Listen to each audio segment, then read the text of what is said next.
Ok, bien. El día de hoy vamos a llevar a cabo el segundo módulo del curso de supervisión de trabajos de alto riesgo, ¿no? Bien, entonces vamos a la siguiente diapositiva, por favor.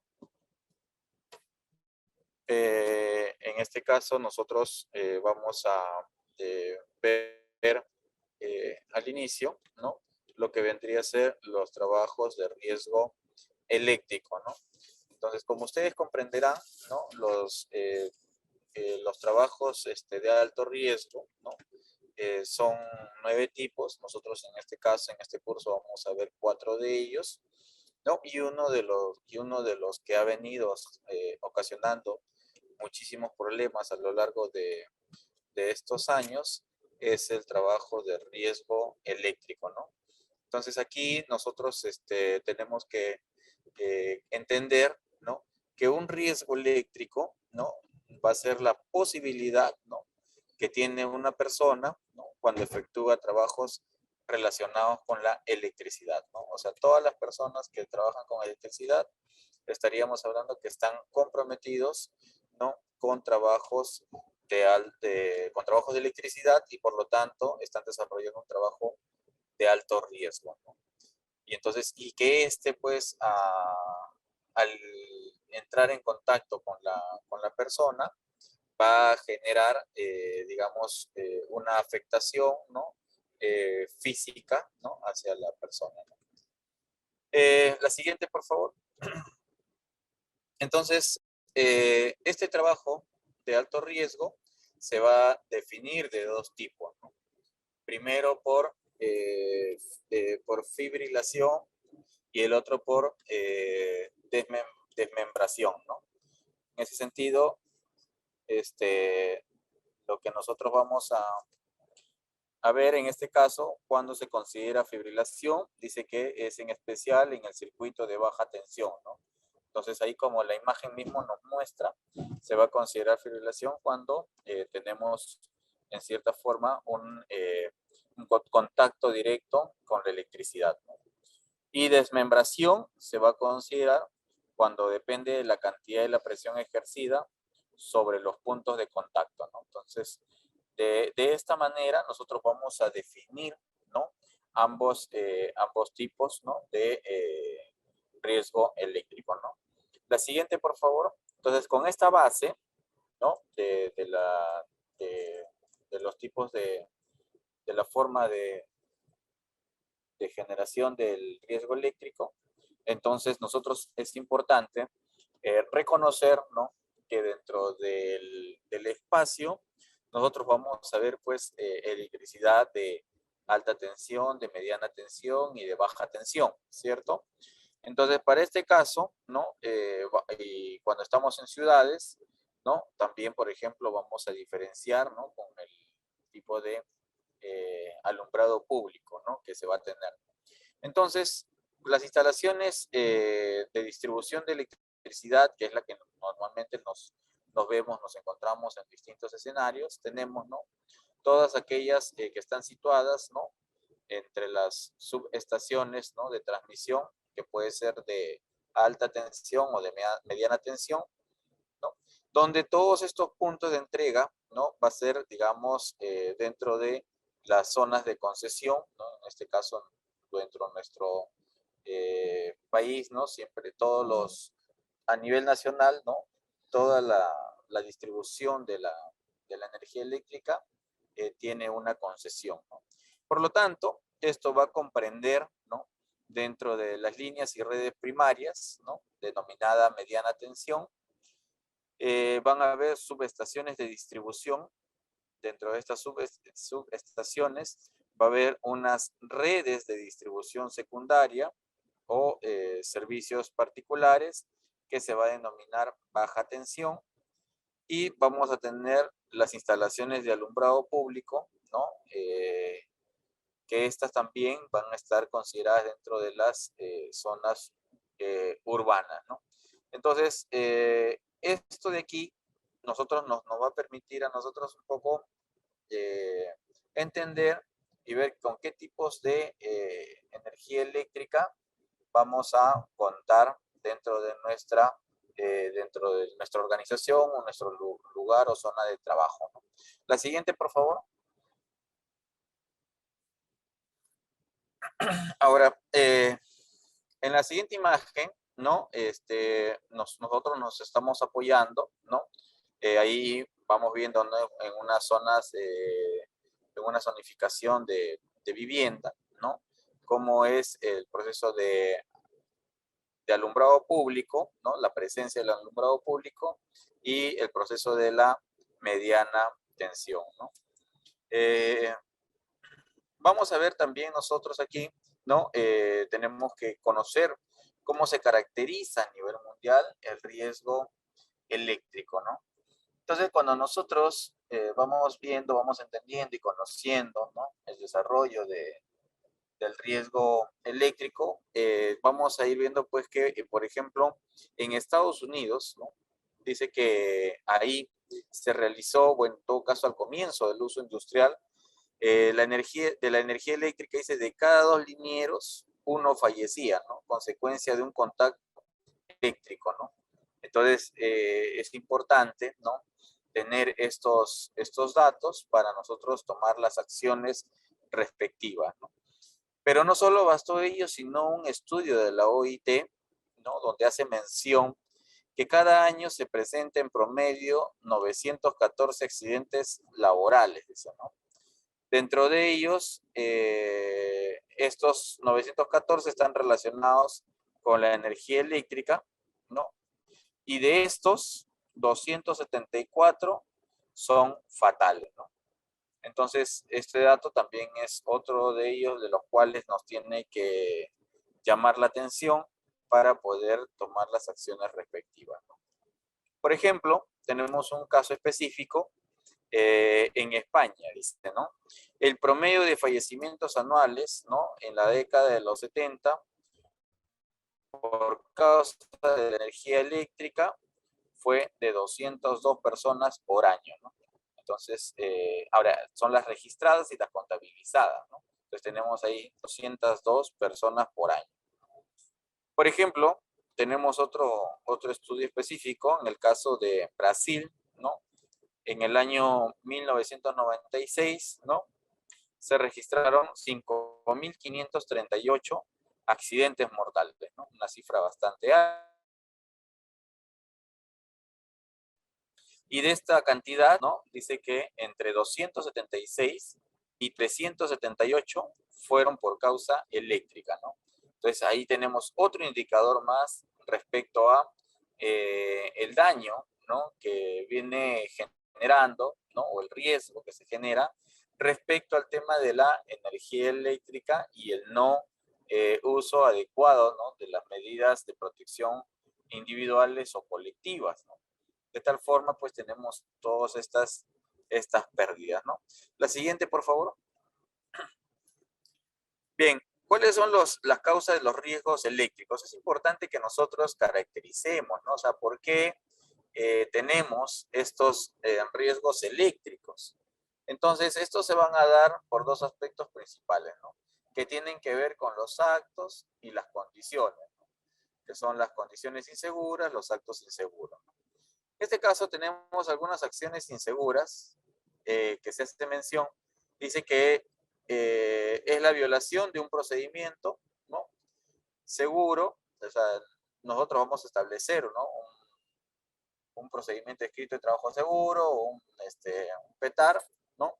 Pero dentro de ello, nosotros vamos a tener, ¿no? El hecho de no cumplir esto de acá se va a concebir pues como un proceso de violación de un procedimiento, ¿no? Y por lo tanto, tenemos que nosotros ver algunos de los problemas mayores que se ha tenido, como es el proceso de intervenir en equipos energizados sin autorización. Entonces, cuando se realiza este tipo de actividades, se tiene que tener necesariamente autorizaciones, ¿no? Para poder desarrollar nuestras labores, ¿no? Asimismo, también, ¿no? Es importante entender, ¿no? De que no se va a utilizar cuando no se utilizan elementos de protección personal, también pues son causas principales, ¿no?, del riesgo eléctrico, ¿no? La siguiente, por favor. Entonces, como ustedes podrán ver en las imágenes, ahí tenemos, ¿no?, los incidentes o accidentes, ¿no?, a causa del no uso adecuado, ¿no?, de los EPPs, ¿no?, o cómo finalmente estos terminan quedando ante un accidente de riesgo eléctrico, ¿no?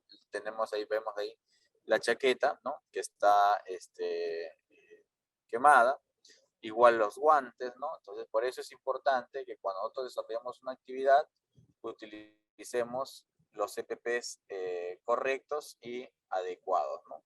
La siguiente, por favor. Entonces, ahí es importante, ¿no? También dice no usar los equipos de maniobras, ¿no?, o herramientas aptas que no sean para uso eléctrico, y asimismo usar equipos y herramientas en mal estado, ¿no?, que a veces suele ocurrir, o cuando tenemos herramientas hechizas, ¿no? Tenemos, digamos, de este tipo, ¿no? Y asimismo también dice no sobrecargar algún punto de la instalación, ¿no? Entonces, los puntos de la instalación tienen que, si son de 2, entonces máximo tenemos que poner pues 2 enchufes, ¿no? No, a veces ocurre que nosotros sobrecargamos estos y al final terminamos generando pues un riesgo mayor, ¿no? La siguiente, por favor. ¿Cuáles son las condiciones? Habíamos hablado nosotros hace un momento sobre los actos inseguros, ¿no? Ahora vamos a mencionar cuáles son las condiciones inseguras, ¿no? Pero para eso es importante, ¿no?, que nosotros hagamos una conceptualización inicial, ¿no?, para poder entender de qué es lo que estamos refiriendo, ¿no? Entonces, cuando hablamos de una condición insegura, ¿no?, estos son estados, ¿no?, en las instalaciones, equipos existentes, ¿no?, en un lugar de trabajo que se apartan de la norma y del diseño seguro, ¿no? Entonces, en este sentido, nosotros tenemos que poder caracterizar correctamente, ¿no?, cuáles son las instalaciones que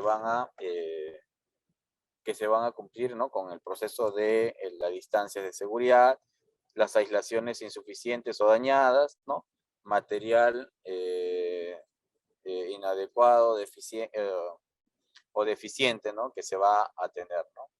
Entonces, esto son parte de las condiciones inseguras, ¿no?, que se tiene en un lugar o área de trabajo, ¿no? La siguiente, por favor. Entonces, aquí, por ejemplo, podemos ver justamente de las condiciones, ¿no?, de los tipos, cómo, qué accidente se va generando, ¿no? Entonces, para ello, pues, tenemos que tomar siempre, ¿no?, todas las medidas respectivas y los controles, ¿no?, también para no tener este tipo de problemas, ¿no? La siguiente, por favor. Eh, eh, Además de esto, también es importante mencionar otras condiciones, ¿no?, que es la falta de puesta a tierra de seguridad, que es algo que se está solicitando no solamente dentro de los aspectos de seguridad, sino también dentro de las inspecciones técnicas de seguridad, que son los famosos ITSE, ¿no? Eh, Verificar, ¿no?, si tenemos circuitos o sobrecargados, algún dispositivo de protección inadecuada, ¿no? Es mencionar la falta de protector diferencial, falta de señalización, uno de los grandes problemas, ¿no?, que siempre se resaltan, la falta de equipos y protección de seguridad, ¿no? Asimismo, los equipos o accesorios, ¿no? Que fuera la norma. Entonces, todos ellos van a concebirse como condiciones, ¿no? De inseguridad, ¿no? La siguiente, por favor. Ahora, estos actos y estas condiciones va de una u otra, de otra manera a afectar las acciones de terceros, ¿no? En este caso, se trata de actos realizados, ¿no? No por la víctima, sino por una tercera persona, y que con la acción inadecuada que va a producir, ¿no? Se va a generar un accidente, ¿no? En el cual, digamos, otra persona va a sufrir los daños, ¿no? Entonces, esto es importante también poder identificarlo, por ejemplo, cuando hacemos los accidentes la investigación de accidentes de trabajo, ¿no? La siguiente diapositiva, por favor. Entonces, es importante mencionar, ¿no? Que los oficios en que más se accidentan, ¿no? Entonces ahí nosotros vamos viendo, pues, ¿no? Todas las tareas que se realizan, ¿no? Por ejemplo, vamos a tener al oficial y a un ayudante, ¿no? Pero el ayudante es un ayudante liniero, ¿no? Entonces, este oficial y este ayudante tienen, ¿no? Una función muy importante, ¿no? Al momento de desarrollar estas actividades, ¿no? También tenemos, además del oficial, ¿no? Tenemos al ayudante de telecomunicaciones, ¿no? Este también es un punto estratégico debido, pues, a la no rápida actuación o presencia, ¿no? De los involucrados, por eso que se tiene que trabajar bastante con un proceso de telecomunicaciones y que estas pueden responder, ¿no? De manera oportuna, ¿no? Luego vamos a tener, pues, como parte de los oficios, ¿no? Que más se acreditan son electricistas y ayudantes de mantenimiento, personal de oficios varios. Vamos a tener personal de descope, ¿no? Y poda de árboles, debido pues que siempre cuando estamos haciendo la labor de campo vamos viendo pues que varios se van cruzando entre los cables, ¿no? Luego vamos a ver el oficial y ayudante de construcción, ¿no? Vamos a tener un vigilante, portero, y vamos a tener mecánico y soldador, de tal manera que vamos a tener personal para el corte y también para la reconexión de estos procesos, ¿no? Entonces, nosotros cuando hacemos este tipo de trabajos tenemos que no solamente liberar, sino además también aplicar, pues, los mecanismos de control, ¿no? Para que las personas no tengan este problema mayor, ¿no? La siguiente, por favor. ¿Cuáles son las causas de accidentes, ¿no? Entonces, bueno, sobre esta base nos establece, ¿no? O, ¿no? Que la causa de los accidentes de manera inmediata es para invadir a las distancias de seguridad, asimismo omitir y aplicar el uso de las reglas de oro, ¿no? Asimismo también omitir el uso de equipos de protección personal, no aplicar el estándar de seguridad, finalmente, ¿no? El retorno o regreso de la energía. O sea, para poder obtener este proceso de energía se ha pasado por varias etapas, ¿no? Entonces, acá les estamos mencionando alguna de ellas, ¿no? Para fortalecer este tipo de trabajo, ¿no? La siguiente, por favor. Entonces, ¿cuáles son las causas inmediatas de estos accidentes? Va a ser de acuerdo a los circuitos defectuosos. Va a tener que ver con el equipo defectuoso. Para ello, pues, se había establecido un plan de capacitaciones. Entonces, sobre esta base, se tiene que ir dotando de toda esta información, ¿no? Luego dice el uso de herramientas inapropiadas, ¿no? Llamando también herramientas hechizas, ¿no? Todas estas de acá van a ir generando, pues, en cierta forma, un accidente, ¿no? Es importante también sobre ello la recomendación de trabajar en un circuito diferente al programado, ¿no? Bien, la siguiente, por favor. Como causas de los accidentes básicos, tenemos el trabajo en condiciones ambientales adversas, ¿no? Suele ocurrir bastante, ¿no? Sobre todo en zonas alejadas, ¿no? Supervisión inadecuada o falta de acompañamiento también es otro de los aspectos que se va a tener, ¿no?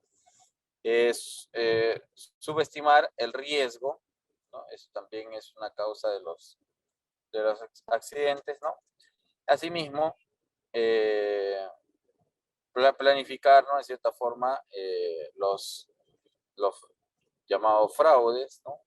La mala comunicación y la falta de orientación de parte del ejército popular, ¿no? Entonces, sobre esta base, nosotros vamos a tener pues que también dotar, ¿no? de los EPPs, ¿no? Que es un elemento primordial, básico, para la protección de las personas, ¿no? La siguiente, por favor. Entonces ahí nosotros tenemos que tener los mayores cuidados al momento de realizar este proceso, ¿no? Sin embargo, acá tenemos algunas básicas adicionales, como es la falta de planeación del trabajo, identificar, ¿no? De manera parcial los riesgos, trabajo realizado eh, en el aspecto en la planta en el Callao, ¿no? En un circuito, ¿no? Que se va a intervenir para con ello usar un equipo de protección de prevención, ¿no? Entonces, sobre esta base es como nosotros vamos caracterizando los accidentes, los riesgos, ¿no? Todo lo que tiene que ver con el proceso eh, dentro de los aspectos ambientales, ¿no? Como puede ser como cierre de obra o mejoramiento de los lugares de trabajo, ¿no? La siguiente, por favor. Bien, es importante que nosotros recordemos, ¿no? Que la energía eléctrica no se ve ni se siente, ¿no? Entonces, en este caso, la energía eléctrica, ¿no? Como ven en la imagen, si estamos a un radio menor, entonces estamos expuestos a lo ocurrido en cualquier situación, ¿no? La siguiente, por favor. Bueno, frente a todo ello, la gran pregunta, ¿no? ¿Y qué hacemos, no? ¿Cómo se va a desarrollar este proceso? Entonces, en este caso, nosotros vemos en la imagen, ¿no? Que está siendo apoyado por una escalera, pero ya no está cumpliendo los 3 puntos de apoyo, ¿no? Ahí es importante, ¿no? Tomar justamente todas las medidas y acciones, ¿no? Ya sea administrativas, ya sean de cumplimiento, ¿no? Lo más importante es que se pueda eh, terminar de poder tomar las medidas y los controles, ¿no? La siguiente, por favor. Bien, entonces, nosotros aquí, en este cuadro, nos vamos a apoyar, pues, ¿no? Para poder ver si realmente el riesgo eléctrico fue grave o no, ¿no? Por lo tanto, se va a conformar, pues, una evaluación de riesgo eléctrico, ¿no? Y con esta se va a determinar si es grave o no es grave, ¿no? A ver, si es grave, ¿no? Se va a tener que hacer una comunicación a las autoridades competentes, ¿no? Y por tanto se tiene que paralizar las actividades, ¿no? Que se están desarrollando, ¿no? Si no es grave, entonces esto va a pasar por una denegación, ¿no? No va a haber mayor respuesta al respecto, ¿no? Entonces, nosotros continuamos, ¿no? En el sentido de que este procedimiento, si es grave, ¿no? Sobre esto se establece, pues, ¿no? Las consultas, ¿no? Y dentro de ello lo que se hace mención es el proceso, ¿no? de, el proceso de negación, ¿no? Y esto de aquí a nosotros nos va a permitir nuevamente reevaluar y ver, ¿no? Cómo tiene que ser el fin de, de este proceso, ¿no? Por lo tanto, para nosotros, ¿no? Es muy importante el, la forma, ¿no? De cómo se está planteando mediante este flujograma, ¿no? Para poder mantener también un orden, ¿no? Sanitario, ¿no? La siguiente, por favor.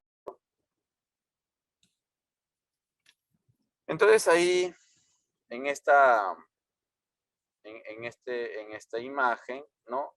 Nos van a hablar del procedimiento de la famosa 10F, ¿no?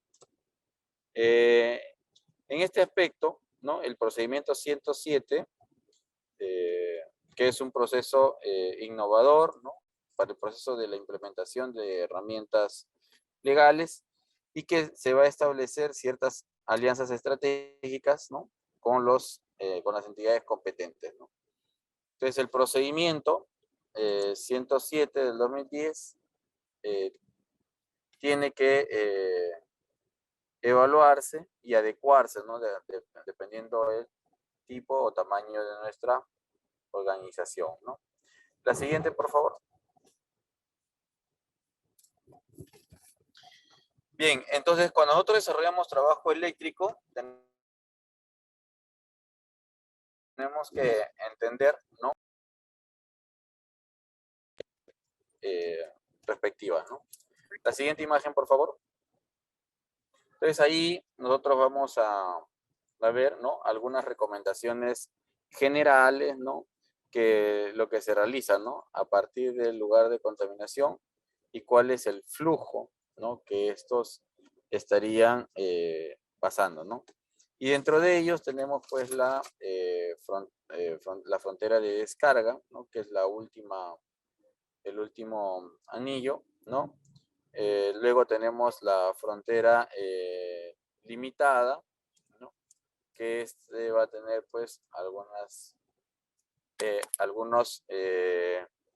unas formas de limitación de cómo cortar la energía eléctrica, ¿no? Y luego vamos a tener la otra frontera que es la restringida, luego tenemos la frontera prohibida, ¿no? Y propiamente luego vamos a analizar el elemento energizado, ¿no? Que es donde se genera, digamos, el problema principal, ¿no? La inseguridad. Entonces, nosotros para poder pasar, digamos, para que nos pueda, digamos, afectar, tiene que pasar, pues, romper todas estas barreras, ¿no? Que es propuesto, ¿no? Mediante la norma NFPA, ¿no? La 70, traducción en español. Y estas nos recomiendan, ¿no? De evitar que se presenten las fallas eléctricas, por lo tanto, tenemos que plantear, ¿no? Un mecanismo adecuado e integral, ¿no? Y en esa medida, utilizar, ¿no? Las barreras también de protección que, que confinen, ¿no? La explosión y la señalización, mantener la distancia de los equipos energizados, ¿no? Para no tener mayores contactos, proteger a las personas, ¿no? Con los implementos de seguridad, ¿no? También esto nos va a nosotros a permitir, ¿no? Con estas recomendaciones, poder integrarlo dentro de nuestras organizaciones, ¿no? Entonces, y de acuerdo a nuestras actividades, podemos ir también actualizando, ¿no? La siguiente, por favor. Para identificar los riesgos, nosotros en principio vamos a tener algunas entradas, como es el proceso de conocimiento de los macroprocesos, de los procesos, de las actividades y oficios, ¿no? En el cual nos va a permitir identificar, ¿no?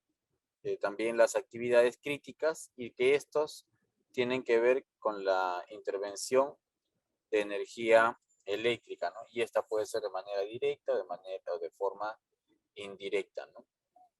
Luego vamos a tener sobre ello un histórico de los accidentes e incidentes, ¿no? Esto se va a manejar, digamos, mediante las estadísticas que tenemos nosotros al interior para poder tener una certeza de lo que está ocurriendo, ¿no? Vamos a hablar un panorama de factores de riesgo. Este panorama de factores de riesgo va a estar configurado por la probabilidad y consecuencia, ¿no? Se va a hacer el cálculo de los riesgos, ¿no? De acuerdo a la matriz que se establece, ¿no? Entonces, de esa manera, nosotros vamos a ir trabajando para identificar estos riesgos, ¿no? La siguiente, por favor.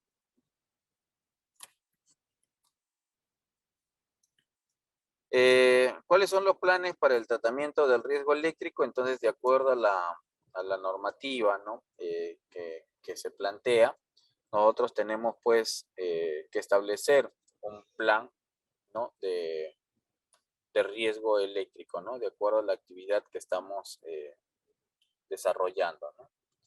Entonces ahí, en la siguiente, por favor, como ustedes van a poder ver, es importante para este proceso cumplir con la normativa vigente. Frente a ello, también es importante verificar, ¿no? Que en la política se contemplen, ¿no? Todo lo referente a la seguridad y salud ocupacional, para de esa manera nosotros poder implementar, ¿no? Y desarrollar también nuestro sistema de gestión, ¿no? En este caso de riesgo eléctrico. Con esto se va a definir las responsabilidades, se va a definir el perfil y competencias del personal, se va a definir cuánto se debe trabajar con o sin tensión, se va a definir cómo se va a elaborar los estándares para las actividades críticas y asimismo establecer el código de comunicación, ¿no? Entonces, todo ello nosotros tenemos que ir preparando, ¿no? Adecuando para cuando nos hagan las respectivas evaluaciones, consultas, ¿no? O lo que fuera, ¿no? Es importante, ¿no? Dentro de la documentación, establecer también nuestros checklists, ¿no? Todas nuestras autorizaciones, de tal manera que no podamos tener ningún tipo de incompatibilidades, ¿no? La siguiente diapositiva, por favor. Entonces, una vez que nosotros ya hemos documentado, ¿no? Es importante que dotemos, ¿no? De los equipos de protección personal, asimismo también de las herramientas, ¿no? Y según las especificaciones que están trabajando, ¿no? Se va también a capacitar y entrenar según las competencias, ¿no? Que tenga el personal o que tenga también las asignaciones que se hagan, ¿no? De acuerdo a los requerimientos, ¿no? Luego vamos a tener, ¿no? El seguimiento e implementación de los estándares, ¿no? Sobre esta base se va a tener que divulgar el aprendizaje, ¿no? De la diversión de los accidentes laborales, ¿no? Todo esto, toda esta documentación inicial pero de ahí lo que se tiene, ¿no? Dentro de ese proceso, eh, se tiene un proceso, ¿no? De que cumplir con toda la documentación, ¿no? De acuerdo a lo que se planifica y de acuerdo a lo que se plantea, ¿no? La siguiente diapositiva, por favor.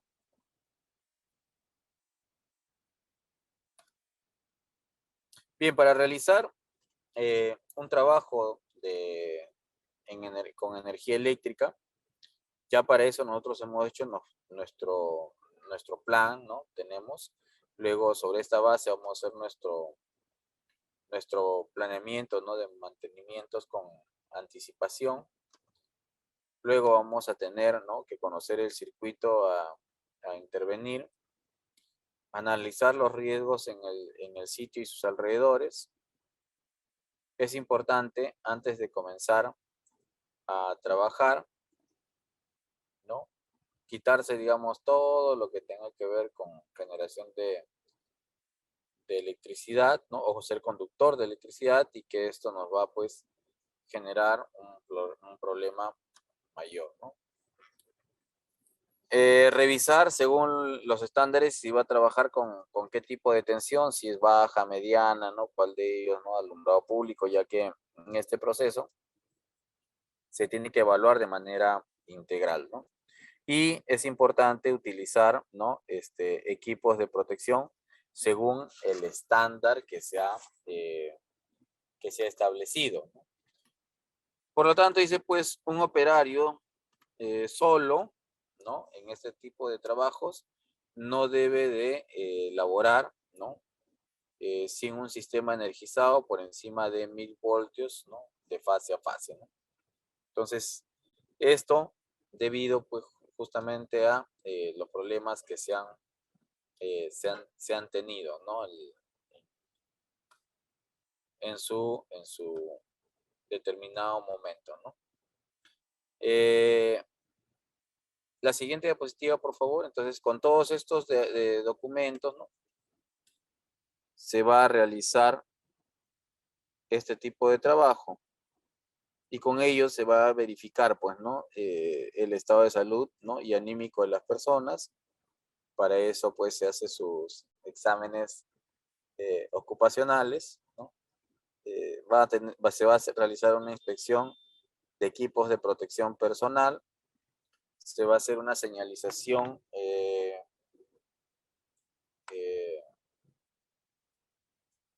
se va a hacer una señalización del área de trabajo, hacer replanteo de la lista de verificación, ¿no?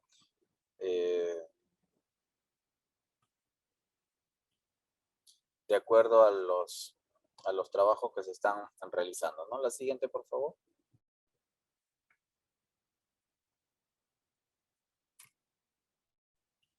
Al realizar el trabajo, es importante, ¿no?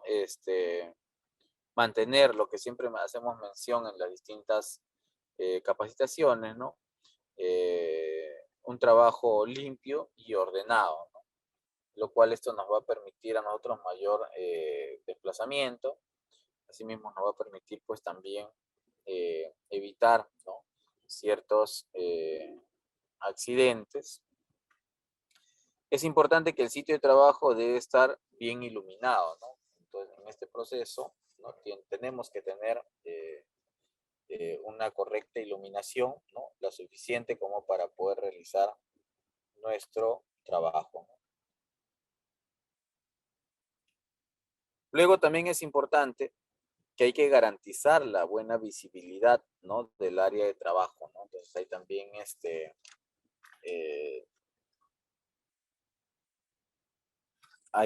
eh, es necesario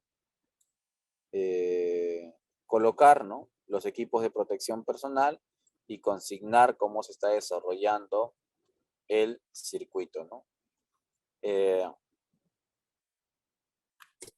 Es importante que sobre esta base nosotros, de acuerdo al plan, ¿no? De acuerdo a las medidas que estamos tomando, ¿no? Que nosotros tengamos eh, cierta preparación, ¿no? Para poder nosotros tomar las consideraciones al momento, antes, durante y después, ¿no? Del trabajo, ¿no? Debido pues a la conexión que vamos a tener, ¿no? Y si nosotros tenemos un área energizada, esto nos puede generar pues, eh, nos puede generar un mayor problema, ¿no? La siguiente diapositiva, por favor.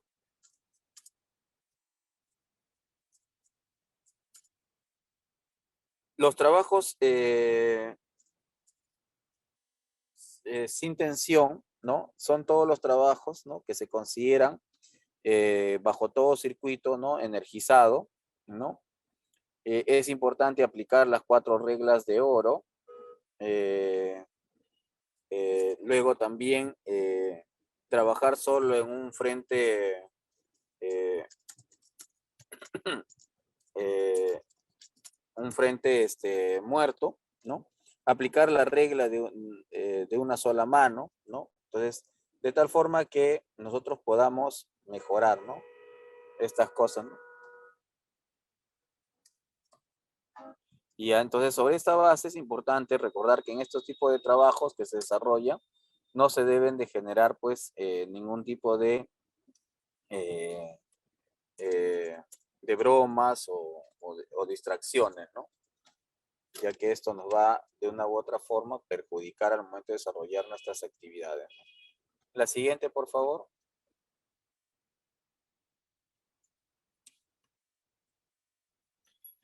Bien, aquí vamos a dar las reglas de oro, que es muy importante que los conozcamos nosotros y asimismo también que podamos compartirlos, ¿no? Con los diferentes eh, trabajadores, ¿no? Que hacen este tipo de actividades, ¿no? Entonces, cuando tenemos la apertura del circuito, ¿no? Dice que se garantiza, ¿no? El corte visible en el circuito, ¿no? O instalación, ¿no? Y asimismo también, es decir, que, que esto de aquí, nosotros tenemos que hacer el corte de todas las interrupciones, ¿no? Tenemos que también manejar ese proceso, ¿no? Luego, en la siguiente, por favor, en la regla de oro, ¿no? Del segundo circuito, ¿no? Ahí vamos a ver el bloqueo o la condenación, ¿no? Entonces, aquí es importante, ¿no? Que donde nosotros estemos trabajando, tiene que haber, pues, un bloqueo permanente, ¿no? Para eso, pues, tenemos que garantizar, ¿no? Con una señalización de no operar, ¿no?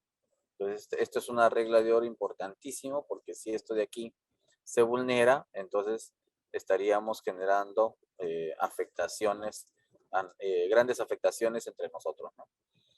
La siguiente, por favor. En la regla número 3, ¿no? Es importante verificar la ausencia de tensión. Por lo tanto, algunos pasos, ¿no? Es evaluar, dice, el estado del detector antes de iniciar la maniobra, ¿no? Por eso es importante verificar la ausencia de la tensión y evaluar nuevamente, ¿no? Que este detector no esté energizado, ¿no? Así es que de esta manera vamos también verificando mediante esta regla de oro, ¿no? La siguiente, por favor.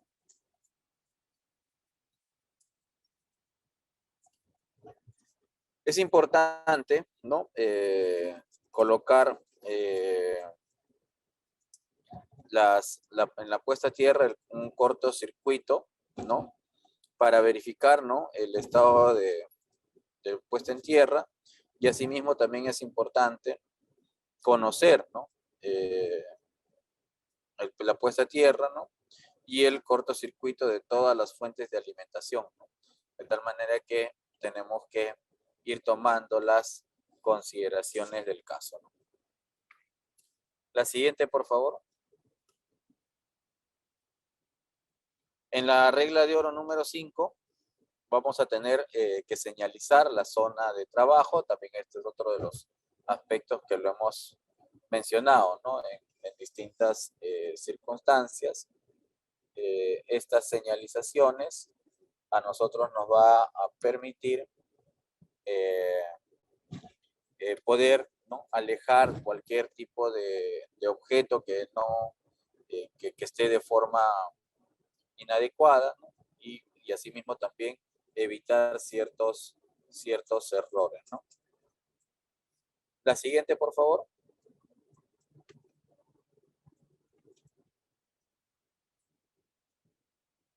Bien, al terminar nosotros este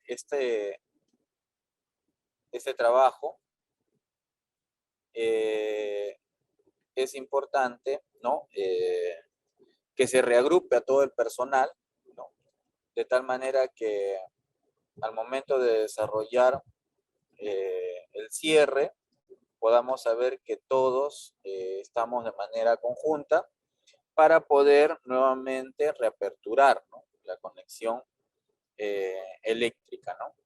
Entonces, es importante retirar todo tipo de material o dispositivos, ¿no?, de protección o elementos de señalización. Y una vez que ya todo esto esté liberado completamente, se inicia el restablecimiento eh, del servicio, ¿no? La siguiente, por favor.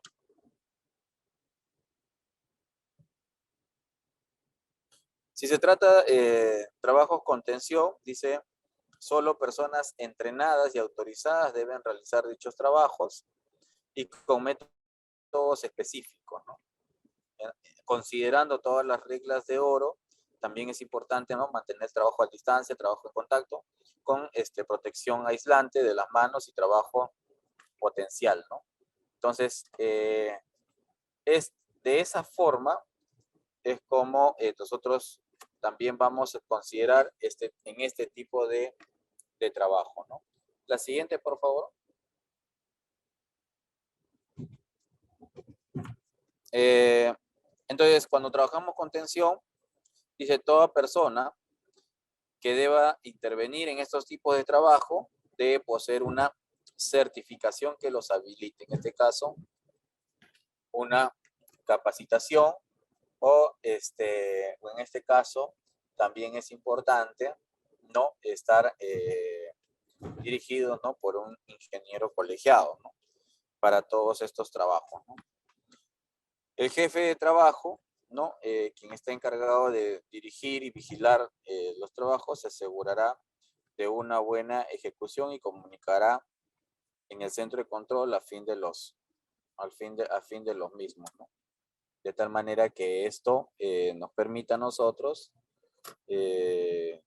cuando desarrollemos nuestras actividades, ¿no?, tener, digamos, un sistema comunicacional único y que todo se centralice, ¿no?, para poder emitir no, nuestras verificaciones, supervisión, ¿no?, y también el trabajo que estemos desarrollando, ¿no?, de manera correcta y adecuada, ¿no? La siguiente, por favor. Se debe de emplear también en cada caso el material de seguridad más adecuado, ¿no? En este caso, por ejemplo, como tenemos que utilizar una ropa, esta tiene que ser ignífuga, de acuerdo a lo que establece la norma internacional, la NFPA 70E. El calzado tiene que ser aislantes, los cascos y gafas también, ¿no? Las mangas y guantes de la misma forma.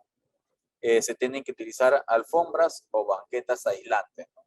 Entonces, todas estas tienen que tener esta condición para poder desarrollar de manera adecuada, ¿no? La siguiente, por favor.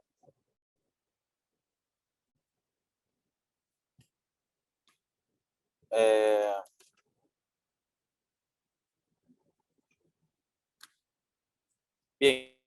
Entonces, si trabajamos con tensión, también es importante, ¿no? Trabajar, digamos, en una sola fase a la vez, sobre esta base, ¿no? Se debe de cubrir con equipo aislante, equipos, se debe cubrir con estos equipos, ¿no? Y antes de intervenir cada uno de estos circuitos, se debe de cubrir el anterior, ¿no? De tal manera que vamos tomando, ¿no? Las previsiones del caso, ¿no? No podemos abrir de, distintos frentes de trabajo, ¿no? Eh, la siguiente diapositiva, por favor.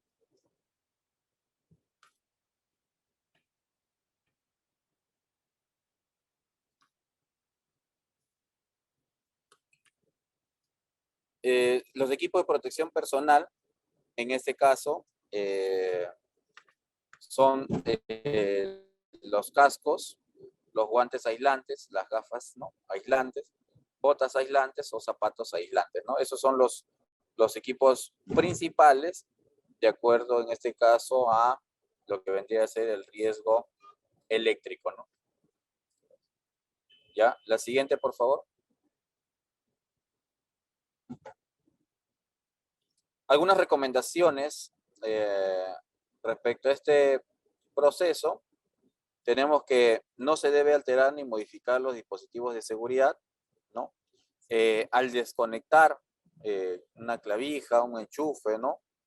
Es importante, ¿no? Dejar, digamos, señalizado esa área, ¿no? O la zona, ¿no? Es importante que se desconecten los cables y prolongadores al finalizar. Si la toma de corriente presenta defectos, no conecte equipos o aparatos, ¿no? También es importante que si se produce una avería, es importante el corte total siempre de la energía, ¿no? Para eso es importante colocar el interruptor, ¿no? De manera desconectado con su aviso, o sea, la señalización, ¿no? Entonces, si se dan cuenta, en todo momento siempre se debe de realizar de esa manera, ¿no? La siguiente, por favor.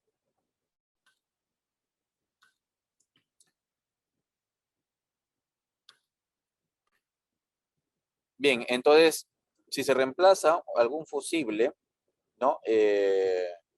Hay que cerciorarnos de que el nuevo, ¿no? Esté en el mismo nivel, con la misma intensidad, y de esa manera, ¿no? Realizar, ¿no? Esta tarea. Eh, Además, si el equipo o máquina eléctrica ha sufrido algún golpe o se ha visto afectado, ¿no? Puede ser por la humedad, ¿no? Por productos químicos, ¿no? Es importante hacer la revisión eléctrica, ¿no? Para poder verificar, ¿no? Su correcto uso en un determinado momento, ¿no? Dice, si siempre se debe prender o apagar los disyuntores con la puerta cerrada, ¿no? Para no tener este tipo de problemas, ¿no? Dicho sea esto, estas recomendaciones, ¿no? Hace no más de 10 días atrás o la semana pasada, hubo un accidente de este tipo, ¿no? En una obra, en la zona norte de Lima, ¿no? Debido justamente a este tema de no tener una correcta desenergización, ¿no? Lo cual, producto de ello, eh, bueno, hubo un fallecimiento, bueno, hubo el fallecimiento de 2 personas.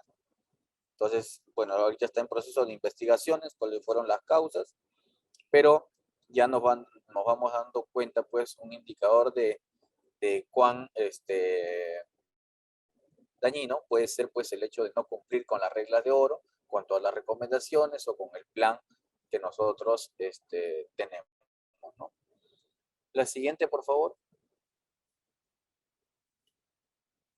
Nunca abra las protecciones de los aparatos eléctricos y hay que respetar, ¿no?, las señales de advertencia, ¿no? Hay que señalar la advertencia. No moje las instalaciones eléctricas ni utilice aparatos eléctricos si están mojados o si usted tiene las manos o los pies húmedos, ¿no?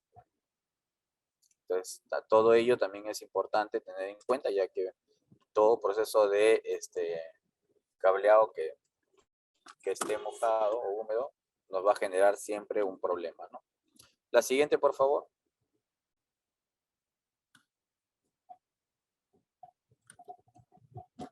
Bien, entonces esas son las recomendaciones principales, ¿no?, respecto al proceso de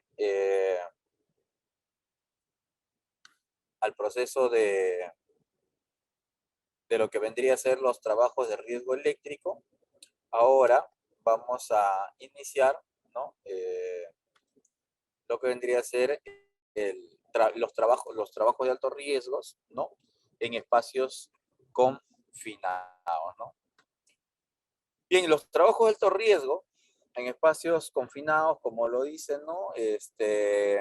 Y como ustedes pueden ver en la imagen, tienen que contemplar, ¿no?, un conjunto de equipos y asimismo también, ¿no?, las prevenciones del caso al desarrollar este tipo de trabajo, ya que se hace, ¿no?, en un espacio cerrado, ¿no?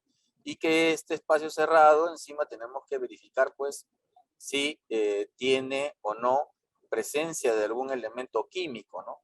Y cuánto tiempo nosotros podemos estar sobre esto debido a la presión, ¿no?, que hay, ¿no? Entonces, la siguiente imagen, por favor, para poder definir cómo nosotros consideramos un espacio confinado, ¿no? Bien, ¿qué es para nosotros un espacio confinado? Es aquel lugar, ¿no?, o área, ¿no?, reducida, o un espacio con una abertura bastante limitada, ¿no?, tanto de entrada como de salida de aire, y que esto está constituido, pues, por una maquinaria, tanques, tolvas o labores subterráneas que realizamos, en el cual existen condiciones de alto riesgo, como la falta de oxígeno, la presencia de gases tóxicos u otros similares, ¿no? Y para esto se va a requerir, pues, un procedimiento escrito de trabajo de alto riesgo, ¿no?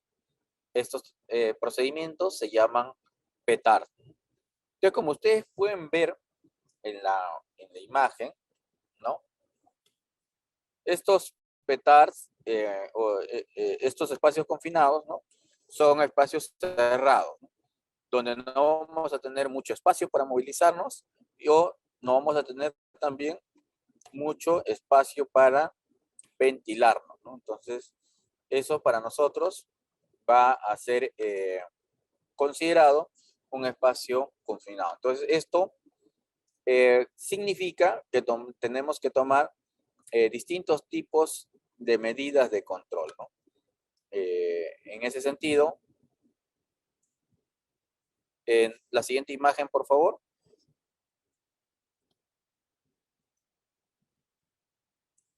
Entonces, en ese sentido vamos a tener la clasificación de los espacios confinados en tres tipos, ¿no? Espacio confinado eh, de tipo A, este de acá se va a denominar, ¿no?, que este espacio va a presentar una situación que es inmediatamente peligrosa, ¿no?, a la vida o a la salud. Entonces, esta clase de espacio confinado, ¿no?, incluyen, ¿no?, porque son limitados, ¿no?, hay deficiencia de oxígeno, eh, puede haber presencia en la atmósfera de combustible o explosivo, ¿no? Asimismo, la concentración de sustancias tóxicas mortales, ¿no? Y los espacios de clase B eh, están considerados, ¿no?, como,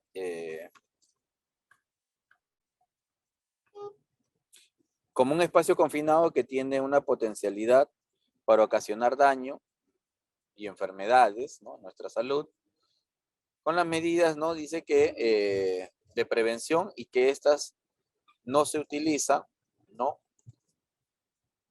Y además que va a ser inmediatamente peligrosa para la vida y la salud.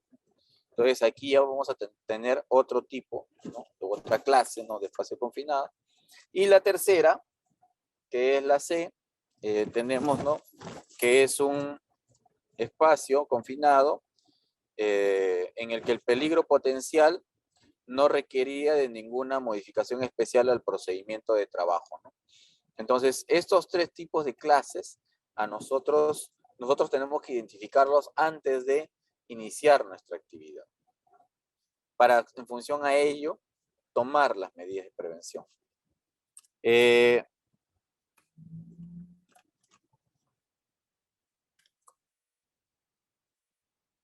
la siguiente, por favor, la siguiente diapositiva.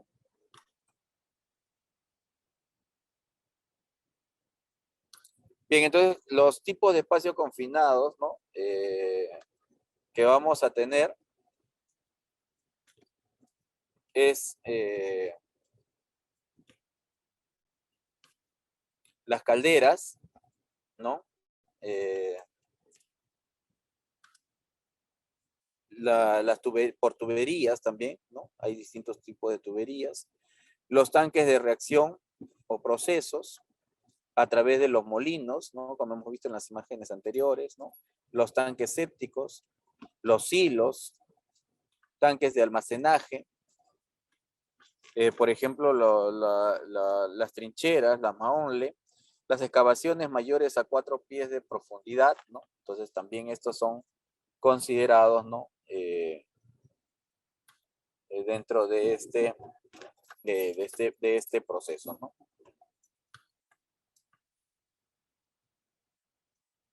Los tipos de espacios confinados, ¿no? Estos de aquí, nosotros vamos a ir diferenciándolos y ubicándolos, ¿no? De acuerdo, digamos, a las actividades que tenemos programadas, ¿no? Entonces ahí es importante ya dos aspectos principales a identificar. Uno que es la clase y otro que son los tipos, ¿no? La siguiente, por favor. Aquí podemos ver algunos ejemplos de espacio confinado, ¿no? Como es el proceso eh, como es el proceso de los tanques, ¿no? O en este caso los lugares subterráneos, ¿no? Y asimismo también, ¿no? Los molinos, ¿no? La siguiente, por favor. Para poder identificar estos espacios confinados, eh,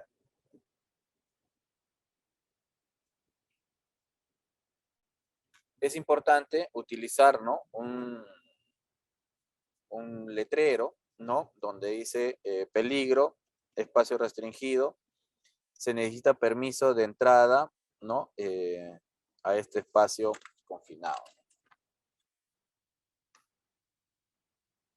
Entonces, esto de acá nos va a permitir a nosotros desarrollar nuestra actividad sin mayor problema, ¿no? Es por eso que es importante, ¿no? En nuestro PETARS considerar todos estos aspectos, ¿no? La siguiente, por favor.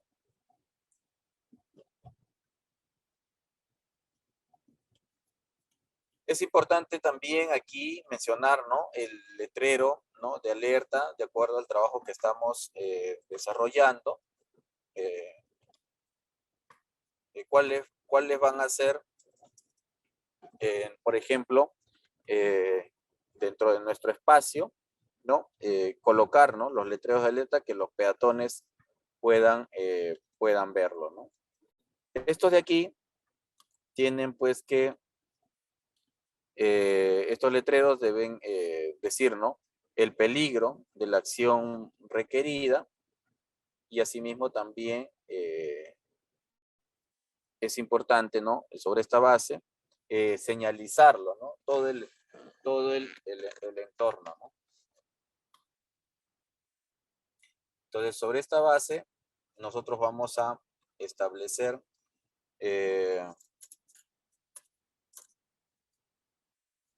vamos a establecer el proceso de nuestro petar, ¿no? Entonces, la siguiente diapositiva, por favor.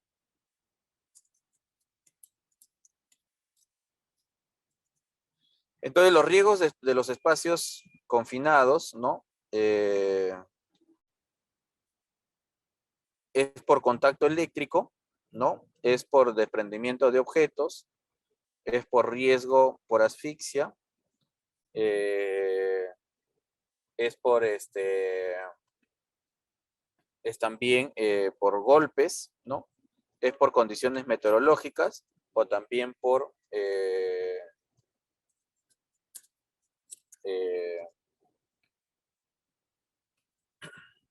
es también, ¿cómo se llama? De acuerdo a los riesgos atmosféricos que se presentan, ¿no? Y entonces, como nosotros estamos en lugares cerrados, nos exponemos a distintas condiciones, ¿no? Y en este proceso, ¿no? Tenemos, pues, por ejemplo, en el caso del riesgo atmosférico, que es que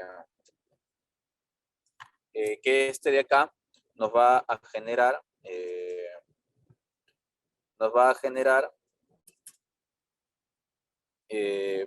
la mayor cantidad de peligros o riesgos, ¿no?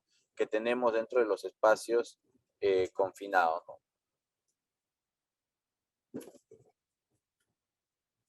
Y además, nosotros tenemos que considerar en este proceso, ¿no? Las otras medidas, porque a veces hacemos en espacios confinados, por ejemplo, tenemos utilización de energía eléctrica, ¿no? Para la iluminación, considerar estas, ¿no? Tenemos, por ejemplo, trabajo al interior en altura, ¿no? Eso también tenemos que considerar, ¿no? La siguiente diapositiva, por favor.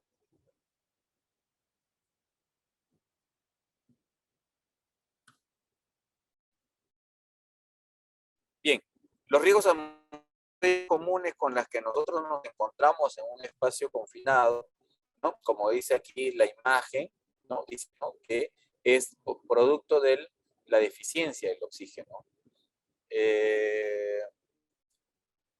La deficiencia del oxígeno, esto va a tener que ver, ¿no? Cuando nosotros tenemos por debajo de 19.5 el oxígeno, y cuando tenemos sobre demasiado enriquecimiento de oxígeno, sobre los 23.5%, ¿no? Entonces, esto de ahí nos va a generar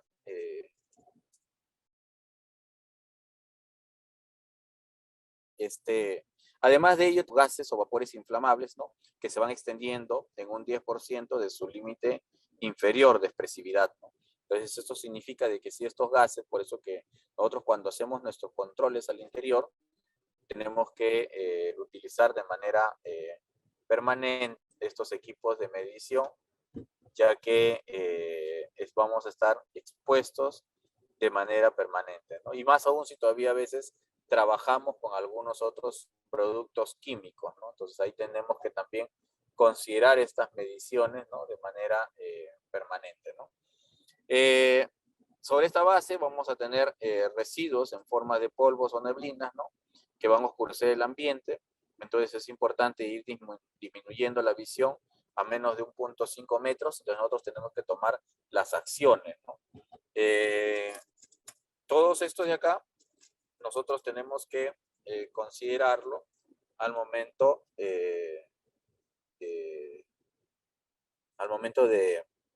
de nosotros considerar nuestro petar, ¿no? La siguiente, por favor.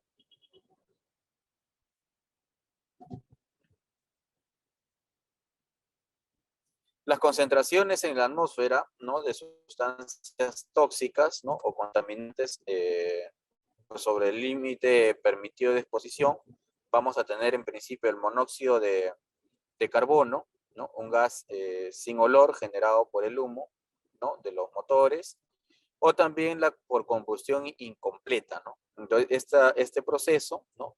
Se va a conocer, pues, ¿no? Como un asesino silencioso, ¿no? Entonces, Y para ello, nosotros vamos a tener, pues, ¿no? Que por encima de los 200 ppm, ¿no? Eso nos va a generar ciertos dolores de cabeza, ¿no? Por encima de entre los 500 o 1000 ppm, ¿no? Ya vamos a tener, por ejemplo, un esfuerzo al corazón, ¿no? Malestar en los ojos, ¿no? Sumido en los oídos, ¿no? Por encima de los 1500, ¿no? ppm, ¿no? Ya tenemos ya peligro, ¿no? Hacia la vida. Que se va generando, ¿no? Entonces, y luego, sobre los 4000 ppm, ¿no? Vamos a tener un colapso de inconsciencia o una muerte en pocos minutos, ¿no? Entonces, nosotros en ese marco, ¿no? Seguimos insistiendo de que tiene que haber un monitoreo permanente, ¿no? Entonces, porque la composición sobre el monóxido de carbono dentro de este espacio confinado siempre va a ser, digamos, letal, ¿no? Y lo mismo va a pasar con el sulfuro de hidrógeno, ¿no? En el caso del sulfuro de hidrógenos, ¿no? Tenemos que va a ser un gas, ¿no? Que tiene olor a huevo podrido, ¿no? Y se crea, ¿no? Una descomposición de la materia orgánica, ¿no? Entonces aquí también cuando nosotros estamos sobreexpuestos sobre esta base, es donde vamos a ir teniendo, ¿no? Bastantes dificultades, ¿no? Al momento o en todo caso, efectos hacia nuestra salud, ¿no? En este caso, por ejemplo, tenemos de 18 a 25 partes por millón, vamos a tener irritación a los ojos. Si esto va incrementándose, ¿no? De 75 a 150 partes por millón, ¿no? Vamos a tener irritación respiratoria, ¿no? En los ojos, ¿no? De 170 a 300 partes por millón, vamos a tener una irritación marcada, y de 400 a 600 partes por millón, ¿no? Vamos a tener ya una inconsciencia, lo cual nos va a ir produciendo la muerte, ¿no? Y de 1000 partes por millón a más, ¿no? Por encima de ello, ya es una pérdida de vida fatal en cuestión de minutos, ¿no? Entonces, esto es importante, ¿no? Tener en cuenta, ¿no? Estas concentraciones, ¿no? De estas sustancias tóxicas dentro de estos espacios confinados. La siguiente diapositiva, por favor. Bien, entonces, ahí en la siguiente, nosotros ya vamos a ir viendo cuáles son, ¿no? las medidas, ¿no? Que se tienen que tomar dentro de estos espacios, ¿no? Aunque aquí tenemos el proceso de la deficiencia de oxígenos, ¿no? Que estas condiciones en estas condiciones no se puede entrar a trabajar, ¿no? En este caso, por ejemplo, si tenemos de 19.5 a 16, ¿no? Deficiencia de oxígeno, no se va a notar, pero si tenemos de 16 a 12, va a haber un incremento de nuestra respiración, ¿no? Por lo tanto, se va a acelerar, ¿no? Y vamos a tener una coordinación dificultosa, ¿no? De 14 a 10 tenemos una coordinación muscular dificultosa, ¿no? O esfuerzo muscular que causa rápida fatiga. De 10 a 6, ¿no? Vamos a tener náuseas, vómitos, incapacidad para desarrollar nuestros movimientos o pérdidas del movimiento, ¿no? Por debajo de ellos tenemos la dificultad para respirar. Asimismo tenemos movimientos, convulsiones, muertes en minutos, ¿no? Y cuando tenemos un enriquecimiento del oxígeno, o sea, cuando tenemos un sobreoxígeno, ¿no? Dice que en estas condiciones la probabilidad de fuego o explosión se incrementa significativamente, ¿no? Si esto lleva a valores del 28% a más, ¿no? Los elementos, por ejemplo, como ropa delantera, guantes, ¿no? Con una concentración normal de oxígeno al 20,8%, cuando no son combustibles, sí pueden serlo si el porcentaje de oxígeno aumenta en la atmósfera, ¿no? Entonces ahí estamos hablando ya de otros tipos de daños que se pueden generar al interior, ¿no? La siguiente, por favor. Bien, entonces ahí nosotros hemos caracterizado, ¿no?, todos los peligros atmosféricos que podemos presentar dentro de estos espacios confinados, pero también ahora vamos a ver, por ejemplo, los que son por peligros medioambientales, ¿no? Producto de los gases combustibles, ¿no? En estos ambientes, ¿no?, contienen, ¿no?, gases inflamables, ¿no?, con vapor a una concentración más alta del 10% de su límite explosivo, ¿no?, que es el más bajo. Entonces ahí esto ahora vamos a medir, ¿no?, en las siguientes diapositivas, ¿no? Pero ¿cuáles son las causas de un ambiente como este? Podrían incluir, dice, vapores, gases o líquidos que se han escapado, ¿no?, de almacenes subterráneos o sobre la de la tierra, ¿no?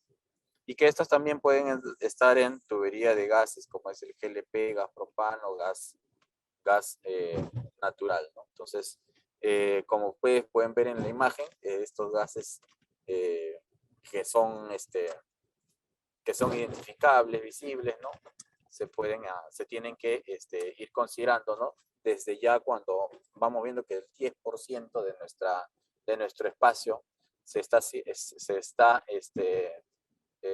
poniendo nuboso, entonces tomar nuestras medidas respectivas, ¿no?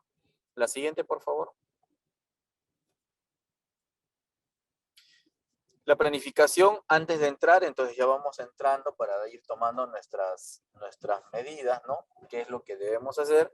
Es justamente un equipo para la combustibilidad, ¿no? Asimismo, un equipo para medir oxígeno. Es importante tener nuestros permisos para ingresar, nuestro equipo de protección personal, ¿no?, los EPPs. Tenemos que tener identificado y ubicado nuestras herramientas, ¿no?, adecuadas, ¿no? Tenemos que tener equipos para ventilar. Asimismo, también tenemos que tener, ¿no?, un equipo de comunicación entre el empleado, ¿no?, o dentro del espacio confinado o también vigilante, ¿no?, lo que se llama los vigías, ¿no? Es importante ventilar el área, ¿no? Asimismo también debemos de tener un plan de emergencia adecuado, ¿no? La siguiente, por favor. Entonces, otros aspectos más a considerar es avisar a los departamentos afectados, ¿no? O los lugares, zonas o áreas, tape o desconectar, ¿no?, todas las líneas de entrada, utilizar los procedimientos, ¿no?, de lockout, ¿no?, para poder desinfectar las zonas o las áreas de trabajo. Es importante también limpiar el área de todo material peligroso, ¿no?, el orden y limpieza, aplicar ventilación de ser necesario y utilizar barreras de prevención, ¿no? Todas estas que nos permitan a nosotros desarrollar adecuadamente nuestras labores, ¿no? La siguiente, por favor.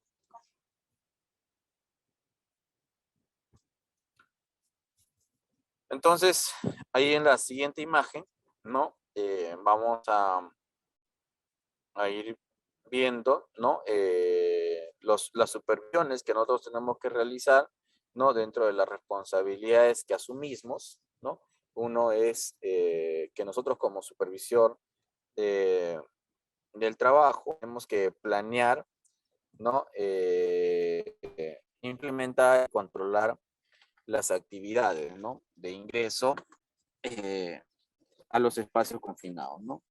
Asimismo, también es importante revisar y firmar los permisos de ingreso a espacios confinados en el lugar de trabajo y asegurar el cumplimiento de los requerimientos mínimos, ¿no? Entonces ahí nosotros tenemos que ver todas las condiciones, ¿no?, del trabajo, ¿no? Respecto al tema de la supervisión del área, ¿no? Es importante revisar y firmar el permiso de ingreso. Ellos tienen que, antes que nosotros firmemos, ellos ya tienen que haber autorizado, ¿no? Nosotros verificamos todo y recién ahí damos la autorización, ¿no?, para el desarrollo, ¿no? Asimismo, también es importante, ¿no?, que el espacio confinado y todo el área de trabajo esté asegurado, ¿no? Y que tiene que tener el cumplimiento y el requerimiento de lo mismo, ¿no? Asegurar que las condiciones del área y equipo se mantengan tal como las registradas cuando se generan todos los permisos, ¿no? La siguiente, por favor. Entonces, vamos a ir viendo ahí algunas responsabilidades también adicionales, ¿no? La siguiente.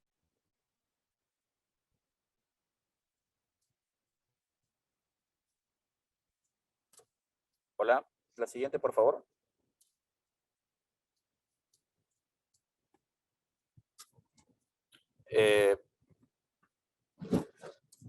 Bueno, algunas responsabilidades adicionales que vamos a determinar es el hecho de quienes van a estar a cargo, ¿no?, propiamente de la actividad, ¿no? Ellos también tienen que llenar los documentos y firmar estos de aquí para luego visar, ¿no?, con los documentos finales. Como es el caso del vigía, en este caso permanece fuera del espacio confinado, es importante, ¿no?, capacitarlo, ¿no?, de manera detallada, y que va a mantener la comunicación, ¿no?, entre la parte interna y la parte externa, va a mantener la visibilización también, ¿no?, con la parte interior para cualquier tipo de problemas que se tengan, ¿no? Es importante asegurar que el material o equipo peligroso no permanezca, ¿no?, en dicho espacio más tiempo del necesario. Se va a emplear un vigía a la vez por cada espacio confinado, ¿no? O sea, por cada punto de espacio que tengamos va a ser un vigía, ¿no? No es, tenemos varios espacios confinados y va a haber un solo vigía, no. O sea, esto es de manera personalizada, ¿no? La siguiente, por favor. Entonces, estas responsabilidades, ¿no?, a nosotros nos va a permitir, ¿no?, en cierta forma, ordenar el trabajo entre todas las áreas, ¿no? Y dentro de cómo clasificamos nosotros, cómo entendemos el espacio confinado, ¿no? Lo vamos a entender, ¿no? Era pues cuando es suficiente como para entrar, ¿no? Va a tener una entrada bastante limitada, que no esté diseñada para ocuparse continuamente, ¿no? Entonces, cumpliendo estas condiciones, nosotros vamos a tener dos opciones. Si es no o si es no, entonces vamos a ver que no es un confinado. Si cumplen estas dos condiciones, vamos a decir que sí es un espacio confinado, ¿no? Y por lo tanto pasamos a evaluar, ¿no?, los aspectos si tiene una atmósfera peligrosa o un peligro de entrampamiento, un peligro de configuración, ¿no?, o cualquier otro peligro posible, ¿no? Entonces, si esto también se identifica que sí, entonces se requiere de que este espacio confinado va a necesitar un permiso, ¿no? Si este espacio confinado no cumple con esa característica, ¿no?, con una de ellas, ¿no? O sea, basta que con una de ellas cumpla, ya es espacio confinado. Si no cumple con ningunas, entonces al no cumplir con ningunas, esto no está considerado como un espacio confinado, por lo tanto, no va a requerir mayores permisos, ¿no? Entonces, esto es importante considerar al momento de desarrollar nuestra clasificación, ¿no? La siguiente, por favor.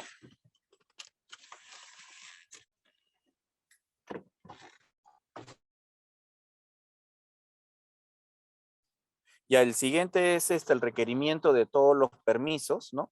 Y dentro de estos permisos, nosotros tenemos, por ejemplo, ¿no? Que cumplir con así como hemos cumplido con toda la clasificación, la determinación de cuáles sí son espacios confinados, cuáles no. Entonces aquí nosotros vamos a ver, pues, ¿no? El permiso, ¿no? Que tenemos de estos espacios confinados, ¿no? Y para eso, esto de aquí, ¿no? Conjuntamente con eh, con con las responsabilidades que asumían, ¿no? El supervisor de área y el supervisor de campo, ¿no? Va a ser muy importante que estos formatos se llenen adecuadamente, lo cual va a ser eh, obligatorio, ¿no? Contar con estos permisos, tanto de ingresos de estos espacios confirmados, y asimismo también estos van a ser específicos, ¿no? Así como hay vigía, ¿no? Para cada uno, en este caso también va a haber un permiso para cada espacio confinado, ¿no? Además, se contará, eh, con, ¿cómo se llama? Con un permiso a la vez para cada espacio confinado, y en esto se tiene que colocar también un vigía para cada uno de ellos, ¿no? Entonces, de esa manera es como nosotros vamos a calificar, ¿no? Este proceso, ¿no? Para poder, ya creo que estamos en la fase final, falta ver el tema de los CPPs y algunas medidas. Entonces, aquí el supervisor del trabajo, ¿no? Coordinará con las personas involucradas, ¿no? A la emisión del PETAR, ¿no? Y asimismo también el supervisor del trabajo se reunirá con el personal a cargo para poder, dar las charlas adecuadas, las capacitaciones, ¿no? Para que podamos ver cuáles son los riesgos específicos, ¿no? De este proceso, ¿no? Sobre esta base se planificar, ¿no? Las medidas de control para los peligros, ¿no? Del espacio, como es en el proceso de lo que viene a ser las ventilaciones, la iluminación, cómo van a ser los accesos, las salidas, ¿no? Y prevenir pues, cualquier tipo de riesgos, ¿no? Frente a cualquier accidente que podamos tener, ¿no? La siguiente, por favor.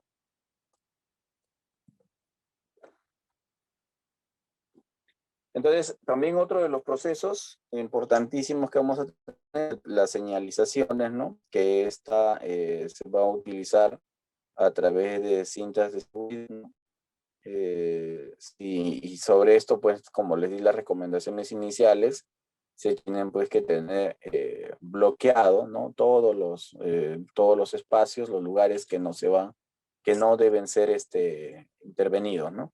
Y con ello señalizar, ¿no? Poner ¿no? Su señalización, ¿no? Debidamente y de acuerdo a lo que corresponde también en cada espacio, ¿no? O sea, no es uniforme para todos, ¿no? Lo más importante es el uso de la cinta de señalización, ¿no? Como son las mallas de seguridad o las cintas, ¿no? Amarillas o rojas, ¿no? Y para determinar, pues, la autorización del personal que nomás debe de estar ahí o el peligro de no pasar, ¿no? La siguiente, por favor.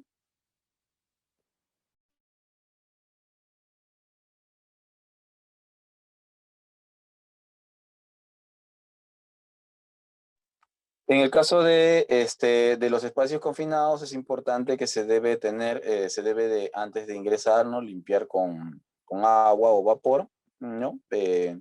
Asimismo también un ventilado natural o forzado, de acuerdo a las condiciones de trabajo. Se termina la limpieza, una persona capacitada y entrenada, ¿no? Llevará a cabo las evaluaciones necesarias para determinar, ¿no? La no existencia de gases o vapores inflamables o tóxicos. Como verán, esto de aquí, dentro de los trabajos de espacios confinados ha generado pues muchas muchos accidentes y también, sobre todo eso, muertes, ¿no? El resultado de este monitoreo deben ser escritos, ¿no?, en el correspondiente permiso, ¿no? Es importante eso, tenerlo en consideración para el desarrollo de todas las actividades, ¿no? La siguiente, por favor.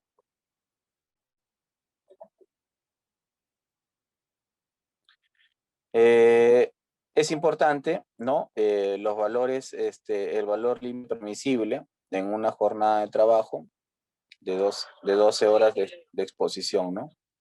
Entonces, en este caso, por ejemplo, vamos a ir midiendo, ¿no? Los, los gases de monóxido de carbono, sulfuro ¿no? Los sulfatos, ¿no? Tenemos el HSN, el NO, los famosos NOx, ¿no? Y todos estos parámetros no deben que figuren en la tabla, no deben ser, pues, eh, superiores, ¿no? Debido, pues, a que nosotros tenemos que buscar, ¿no?, que pueden ocurrir siempre los cambios, ¿no?, en la composición del aire. Por eso es importante, les decía, que hay que medir al inicio, en el proceso, ¿no?, y al finalizar nuestra actividad, ¿no? Todo con el objetivo de que el oxígeno, ¿no?, no pase, ¿no?, no baje de 19.5 ni pase de 23.5, ¿no?, como ya lo hemos mencionado en las demás láminas, ¿no? La siguiente, por favor.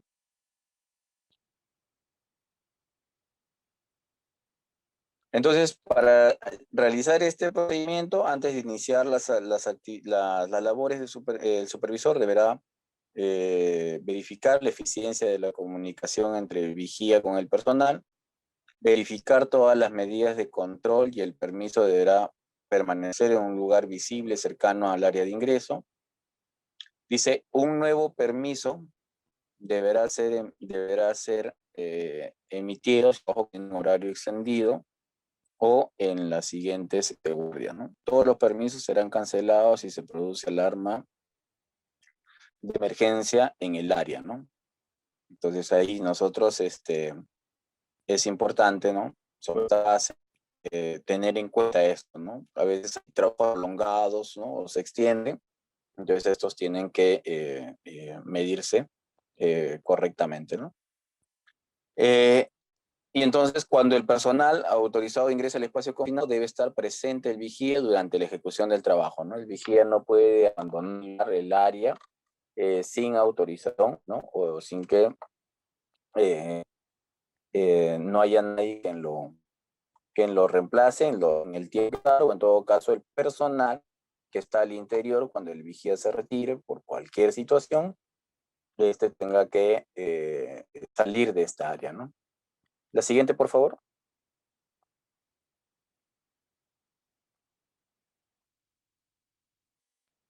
Entonces, en la siguiente imagen vamos a ver, pues, ¿no?, que el vigía evacuará el espacio confinado cuando, dice, ¿no?, cuando no haya personal calificado que pueda reemplazarlo, o cuando hubiera cambio en las condiciones dentro y fuera del espacio confinado, ¿no? Entonces, el vigía siempre tiene que estar de manera permanente, ¿no? Entonces ahí vamos viendo, ¿no?, cómo es la manera, en las imágenes vamos viendo, ¿no?, las maneras correctas siempre de ingresar, ¿no? eh, ya que va a ingresar de acuerdo a la altura, ¿no? Tiene que utilizar su arnés, ¿no? Se tiene que establecer, pues, un punto de apoyo para no tener ningún tipo de problema, ya que son espacios cerrados, ¿no?, espacios oscuros. Entonces, todo esto se tiene que evaluar, ¿no? La siguiente, por favor.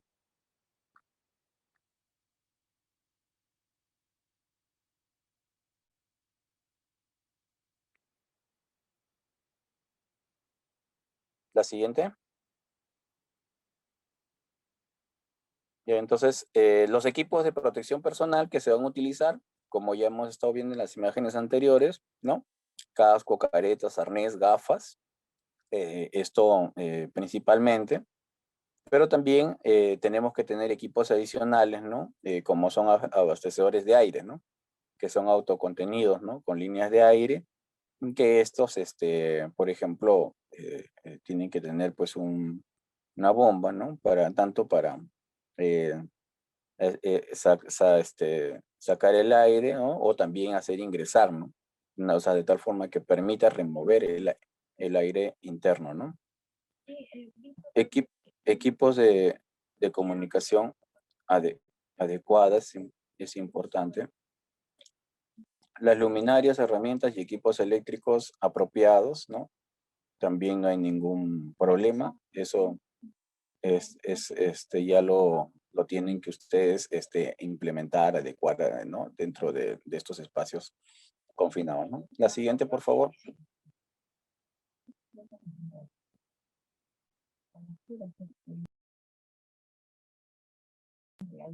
Bien, entonces estos son los aspectos principales, ¿no? Que nosotros hemos podido dar, tanto de los espacios del trabajo de altos riesgos en trabajos eléctricos, como en espacios confinados, ¿no?